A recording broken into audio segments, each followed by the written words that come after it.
네, 북한의 위협에 맞서서 선제 타격을 해야 한다는 주장이 미국에서 잇따라 나오면서 그 배경과 현실 가능성 여부에도 관심이 쏠리고 있습니다. 네, 오늘 박원곤 한동대 교수, 양욱 한국국방안보포럼 연구위원과 함께 자세한 내용 살펴보겠습니다. 두 분 어서 오십시오. 네, 안녕하십니까. 네, 앞선 리포트 보셨겠지만요. 어쨌든 북한의 위협에 맞서서 선제 타격을 해야 된다 이런 그 주장이 미국에서 나오고 있다고 하는데요. 일단 선제 타격론 말은 듣는 대로 이해할 수 있을 것 같긴 한데 일단 어떤 개념인 건지 설명을 좀 먼저 해주시죠. 뭐 먼저 때린다는 의미인데요. 그렇죠. 이게 무조건 먼저 때리는 것이 아니라 조건이 갖춰졌을 때, 그러니까 상대방이 전쟁을 발발해가지고 해서 우리를 곧바로 공격을 할 것 같다. 전쟁이 임박했다. 지금 우리 상황으로 치면은 북한이 핵미사일을 가지고 대한민국을 공격하려고 쫙 미사일 발사대들을 배치를 해놓고 있다. 이럴 때 가만히 기다리고 있다가 미사일 날아오고 난 다음에 반격을 가한다는 건 굉장히 바보 같은 짓이겠죠. 그렇기 때문에 이것을 2단계에서 공격을 한다는 게 이제 선제 타격인데 그렇군요. 이게 구별을 해야 될 게 예방 타격이라는 개념하고 좀 구별을 해야 됩니다. 네. 예방 타격이란 건 뭐냐면은 전쟁이 이제 상대방이 전쟁을 걸 가능성은 아직 있는지 없는지 좀 불명확한데 어쨌거나 얘들이 이런 무기를 갖고 있으면 위험하다라고 그랬을 때 공격을 하는 거. 역사적 사례에서 보면은 예전에 보면 이스라엘 군이 1981년도 6월에 그 이라크 안에 있는 오시라크 원전을 공격을 합니다. 예. 그래서 이 원전 시설을 완전 파괴시켜 버리거든요. 뭐냐면 이라크가 원자력, 그러니까 핵무기를 개발해가지고 이스라엘을 공격하면 안 되니까 미리 제거한다. 그다음에 2007년인가에는 보면은 그 시리아의 키바르 원전이라는 곳을 또 이스라엘 공격을 합니다. 예. 이런 식으로 이렇게 뭔가 미래에 이런 핵 위협이나 이런 것들을 뭐 제거를 하거나 하여튼 전쟁의 가능성을 줄이기 위해서 공격하는 예방 타격이라는 게 있는데 네. 어쨌거나 이런 예방 타격까지 나가는 것은 아니고 우리에게 공격을 가할 가능성이 있을 때 먼저 때린다라는 것이 선제 타격이 됩니다. 근데 그럼에도 불구하고 선제 타격이라는 것이 예. 상대방의 의도를 파악하기 굉장히 어렵습니다. 그러겠네요. 예, 그래서 이것 자체를 실행을 했을 때는 역시 국제적 비난을 받을 가능성은 분명히 있다. 이렇게 말씀드릴 수 있습니다. 그렇군요. 네. 말씀하신 그 예방 타격은 그러면 일어날 수 있을까요? 그러니까 싹을 아예 잘라버린다는 그런 개념인 것 같은데. 이제 예방 타격 정도 가려면 그거는 예를 들어서 국가 혼자 결정하는 것이 아니라 국민들 전체가 이 결정에 동의를 할 수 있어야 된다는 것이죠. 예를 들어서 이스라엘 같은 경우는 이런 예방 타격 같은 것이 왜 가능하냐?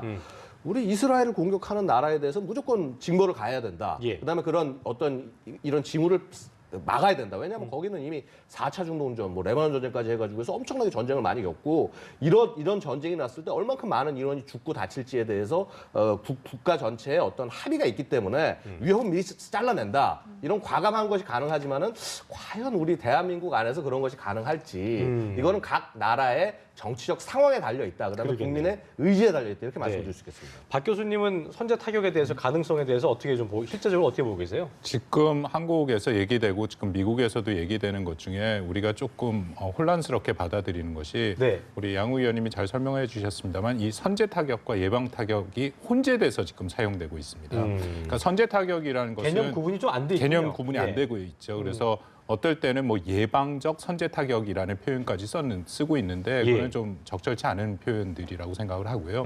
기본적으로 선제 타격은 만약 저기 우리를 공격할 징후가 명확하다면 우리가 당연히 선제 타격을 할 수가 있겠죠.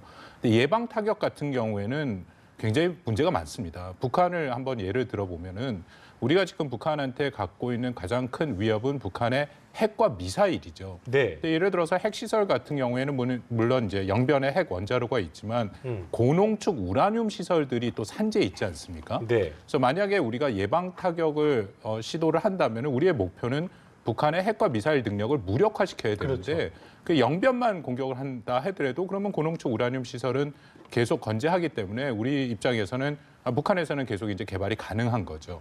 미사일도 마찬가지다라는 겁니다. 북한에 갖고 있는 이동식 미사일대가 수백 개가 뭐 100개 이상으로 지금 알려지고 있는데 그걸 어떻게 다 타격할 수도 없는 거고 그러게요. 미사일 기지를 또 다 타격할 수도 없는 거고 그 때문에 실질적으로 우리가 예방 타격을 한다라는 거는 상당히 제한적이다 그렇게 생각합니다. 네. 네. 알겠습니다. 자, 북한이 만약에 보복 공격에 또 나서게 된다면 전면전으로 번질 수 있다 이런 우려도 나오고 있는 것 같은데 이 가능성에 대해서는 어떻게 보십니까? 당연히 이제 타격이 있으면 저쪽에 반격을 가하지 않겠느냐라는 네. 것이 이제 이런 논구가 되는 것이고요. 근데 저는 이 부분을 너무 그렇게만 바라볼 필요는 없다라고 생각을 합니다. 결국 뭐냐면은 서로 싸움이 어떤 이 확전이 되는 이런 모습들이 제일 걱정되는 것 아니겠습니까? 확전이 됐을 때 가능성이 있으면 확전은 됩니다. 그러니까 예를 들어서 우리가 저쪽을 공격을 했을 때 피해를 입힐 수 있고 확실하게 공격을 할 수 있겠구나. 이런 가능성이 있으면 확전이 되는데 근데 예를 들어서 우리가 미사일 방어체나 이런 것들을 제대로 갖춰놓고 있다라고 한다면은 공격을 가해도 충분하게 상대방에 피해를 미칠 수가 없습니다. 보복을 충분히 할 수가 없는 거고요. 그렇게 되면은 어떻게 되면 되려 이제 실제 전쟁으로 벌어지는 상황에서 자신들이 불리해지기 때문에 공격자 입장에서 저쪽을 내가 때렸는데 저쪽이 반격을 너무 심하게 할 것 같아. 그러면 또 공격을 못 하게 된다는 것이죠. 그러니까 그래서 단순히 그러니까 제가 말씀드리는 것이 뭐 선제 타격을 해도 된다라는 말씀을 드리는 것이 아니라 우리가 어느 정도의 방어 태세를 갖춰놓고 그다음에 거기에 대해서 반격 태세를 어느 정도 갖춰놓냐에 따라서 이런 그 반드시 확전이 안 될 수도 있다. 왜냐하면 이런 것이 똑같은 것이요. 단순히 지금 이제 뭐 선제 타격 얘기뿐만이 아니라 우리 NLL에서 교전이 있었죠. 예. 그 다음에 뭐 보면은 이제 GOP 지역에서 지난번에 목함지뢰 때문에 한번 이렇게 충돌도 있었죠. 근데 결국 그때 예를 들어서 뭐 우리가 저쪽을 충분하게 피해를 안 입혀서 그랬을지 모르겠으나 네. 그럼에도 불구하고 실제 보면 우리가 굉장히 강하게 반격을 했음에도 불구하고 저쪽에서 함부로 우리를 때릴 수가 없었습니다. 왜 그러냐면 그만큼 이쪽이 무섭다라는 얘기가 되는 것이거든요. 네. 그래서 결국 그러한 전력을 건설할 수 있느냐 이런 것에 달려 있지 않냐라고 생각이 됩니다. 네. 네. 태영공사는 선제 타격하면 엄청난 재앙을 초래할 것이다. 그리고 또 이제 트럼프 출범을 계기로 어쨌든 이것이 좀 가시화할 수 있지 않겠냐 이런 우려를 내기도 했는데요. 그 부분에 대해서 어떻게 좀 보고 계세요? 저는 오히려 트럼프 행정부는 더 선제 타격을 혹은 제가 말씀드린 예방 타격의 가능성이 더 낮다고 낮다고 생각합니다. 보신 거예요? 예, 왜냐하면은 뭐 트럼프는 늘 비용 편익을 계산을 한다라고 이미 많이 알려져 있지 않습니까? 뭐 나토에 대해서도 방위비 분담을 얘기를 했고 특히 가장 핵심적인 것은 이른바 미국 우선주의죠. 그러니까 미국 자국의 이익을 우선으로 한다라는 건데 북한을 선제 타격을 했을 때는 확전의 위험이 분명히 있습니다. 그럴 경우에는 전면전에 준하는 전쟁이 발생할 수가 있죠. 그럼 현재 상황에서는 미국이 한국의 한미 연합사에 사실상 미국이 한반도 방위에 책임을 지고 있지 않습니까? 그러니까 미국이 전쟁을 시작을 해야 된다는 얘기입니다. 근데 트럼프는 그 전쟁할 생각이 전혀 없거든요. 조지 W. 부시의 행정부 때 했던 이라크 전에 대해서도 굉장히 비판적인 얘기를 했고요. 미국이 자국의 위협에 아주 직접적, 그러니까 본토가 공격을 받는 그런 수준이 아닌 한 무력 사용이나 전쟁을 하지 않겠다라고 얘기를 한 거죠. 네. 그러니까 그런 상황에서 트럼프가 지금 굉장히 말로는 강력하게 트럼프뿐만 아니라 내각의 이제 장관들이나 관련자들이 얘기를 하고 있지만 실질적으로 그런 모든 비용과 위험을 감수하면서 선제 타격이나 예방 타격을 할 가능성은 저는 다른 미국의 이전의 행정부보다는 굉장히 낮다고 생각을 합니다. 또 하나는 말씀드린 것처럼 효용성의 문제도 있는 거죠. 선제 타격을 해서 정말 북한의 핵과 미사일 위협이 다 없어진다 하면 고려를 하겠지만 굉장히 제한적일 수밖에 없다라는 거죠. 그런 상황에서는 선택하기가 쉽지 않을 거다라고 생각합니다. 네. 자, 이런 가운데 다음 달에 열리는 한미 연합 훈련이요. 역대 예. 최대 규모로 열릴 거라는 전망이 나오고 있습니다. 여기에 또 미국의 항공모함인 칼빈슨호도 참가할 가능성이 있다고 하는데 이거 어떤 항모인지 설명 좀 해주시죠. 예, 뭐 칼빈슨호는 지금 미국이 보유하고 있는 10척의 항모 가운데 이제 한 척입니다. 네. 니미츠급이라는 항모가 주력이 되고 있고요. 지금 이제 원래 미국은 법에 의해서는 11척의 항모를 가지도록 되어 있는데 그 차기에 해당하는 포드급이라는 항모가 지금 아직 계속 취역을 못 하고 있습니다. 그래서 항모 부족 사태에 굉장히 시달리고 있습니다. 근데 칼빈슨 항모가 이제 이 의미가 뭐냐면 그 이제 작년 말 정도에 미국이 이제 트루만 항모가 임무를 끝나고 이제 저기서 나와가지고 중동 지역에 항모가 없었습니다. 그러니까 네. 미국이 전쟁하고 있는데 항모가 없었던 적이 처음이었거든요. 근데 그 사이에 무슨 일이 있었냐면 중국이 갑자기 항공모함을 라우닝을 끌고 나와서 막 이 동중국해, 남중국해 쪽을 막 휘젓고 다니고 난리가 아니었습니다. 그러니까 미국이 이제 너무 이제 여기서 대응을 해야 되니까 칼빈슨을 곧바로 보낸 겁니다. 네. 그러니까 이제 이런 식으로 해서 지금 미국도 항공모함을 갖다가 늘상 바다에 내놓는데 지금 문제가 많다. 지금 이런 이제 그런 어떤 그 뭐라고 딜레마에 좀 있고요. 사실은 선제 타격 얘기 나온 것도요. 이런 맥락에서 말씀드릴 수가 있는 게 뭐냐면 트럼프가 미국을 세계 최강에 다시 강하게 만들겠다고 얘기를 하고 있지 않습니까? 근데 지금 이런 어떤 선제 타격 얘기가 나오는 걸 보고 있으면 전부 미국의 의회 지금 청문회에서 나오고 있습니다. 이런 비슷한 네. 내용들이. 왜 나오냐면 결국은 미 군에서 요구하는 거는 이 시퀘스테이션, 그러니까 이 예산 삭감 좀 없애달라. 이 예산 삭감을 없애지 않으면 미군 전력을 다시 전설할 수가 없다. 지금 이제 그런 맥락에서 이런 선제 타격이 얘기가 나오는 것이 아니에요. 결국 미국도 지금 좀 예산 탈취기가 되다 보니까 어허. 좀 말이 좀 약간 세지는 측면이 분명히 있다. 이렇게 말씀드릴 수 있겠습니다. 네. 네. 한미연합훈련 사상 최대 규모다 이렇게 예상이 나오고 있는데요. 이게 갖는 의미가 있을까요? 과연 뭐 실질적으로? 그 한미 연합훈련이 지금 이제 그 3월부터 시작하지 않습니까? 그게 네. 매 2년마다 전체적인 병력 규모 같은 것이 정해집니다. 그래서 사실 작년에 북한의 4차 핵실험 이후에 우리가 연합훈련을 해서 사상 최대 규모를 했죠. 그러니까 미군의 증원 병력이라든지 한국 병력이. 그래서 이번에는 아마 그 병력 수준은 유지를 할 겁니다. 그렇지만 그때 한민구 장관이랑 매티스 장관이 얘기한 것처럼 이번 훈련은 강화될 것이다라고 얘기를 했습니다. 그래서 우리가 그 부분에 좀 주목을 해볼 필요가 있고요. 특히 이번에 지금 뭐 알려진 것에 의하면은 우리가 4D 작전이라는 것의 마지막 단계인 방어 작전을 네. 이번에 실질적으로 조금 더 시험을 해보겠다. 특히 한국 뭐 같이 한미가 연합으로 해서 하는 거죠. 그건 이제 그 우리 배치 예정돼 있는 사드 포대를 활용을 해서 북한의 뭐 노동 미사일이 발사된 것을 가정해 갖고 그것을 요격을 할 수 있나 하는 이제 그 실험이 아주 핵심적인 내용으로 들어간다고 알려져 있습니다. 저는 굉장히 중요한 부분이라고 생각을 하고요. 그런 것이 앞으로 실질적으로 북한의 위협에 대해서 우리가 대응하는 체제를 현실화하는 거고 사전 배치하는 거고 대비 태세를 완료하는 그런 훈련이다라고 생각을 합니다. 네. 자, 아까 말이 나왔던 칼빈슨호 그리고 예. 또 B1B, 뭐 F-22 등 미국 전략 자산이 한반도에 속속 집결하고 있다고 하는데 예. 이번 연합훈련에 좀 참가하게 될 그런 전략 자산 무기가 있다면 어떤 게 있는지 설명 좀 해주시죠. 근데 지금 뭐 말씀하신 대로 이제 네. F-22 지금 일본에 전진 배치해놨고요. 근데 네. 여기서 지금 하나 빠진 게 있습니다. F-35B라고 그래서요. 예. F-35라고 미국이 지금 이제 그러니까 공군, 해군, 그다음에 해병대 이 3군이 전체로 이제 이 전투기를 통합해서 바꾸는 기체가 있는데 F-35B라고 해서 스텔스기인데 수직이 착륙이 가능한 기체가 있습니다. 이게 최신 예, 이게 지금 최신 이제 나온 거고 이 기체를 지금 이제 또 일본으로 전진 배치시켜 놨습니다. 그러니까 지금 미국이 보유하고 있는 스텔스 전투기들이 전부 다 동시에 참가하는 훈련이 되는 거죠. 해외에서 네. 하는 첫 훈련으로. 그러니까 이게 받는 게 사실은 북한이 느낄 압박은 굉장히 클 거라고 봅니다. 왜냐하면 특히 이제 F-35 같은 경우는 F-22보다 스텔스 성능은 조금 떨어진다라고 알려져 있으나 F-35 자체가 폭탄을 더 큰 걸 장착을 할 수가 있습니다. 네. 그러다 보니까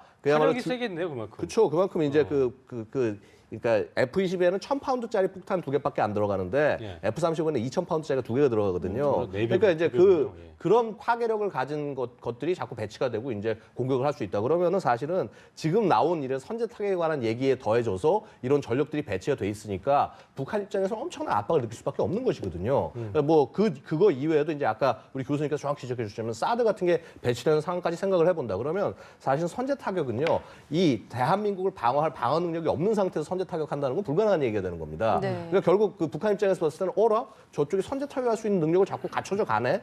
이렇게 바라볼 수밖에 없게 되는 상황인 거고, 그러니까 어느 때보다도 한미연합훈련이 강화된 모습으로서 북한에게 다가갈 수밖에 없을 거다라고 생각이 됩니다. 네. 네. 트럼프 정부가 이렇게 강하게 압박하는 그걸 시사하고 있는 건데 과연 북한은 어떻게 이걸 받아들이겠느냐 그 부분도 좀 생각을 해봐야 될 것 같아요. 그러니까 진짜 겁을 느끼겠는지 아니면 더 오히려 자극이 될 것인지 이 부분도 좀 알아봐야 될 것 같아요. 굉장히 중요한 그 점이라고 생각을 합니다. 네. 지금 트럼프 행정부의 대북 정책의 핵심이 이거거든요.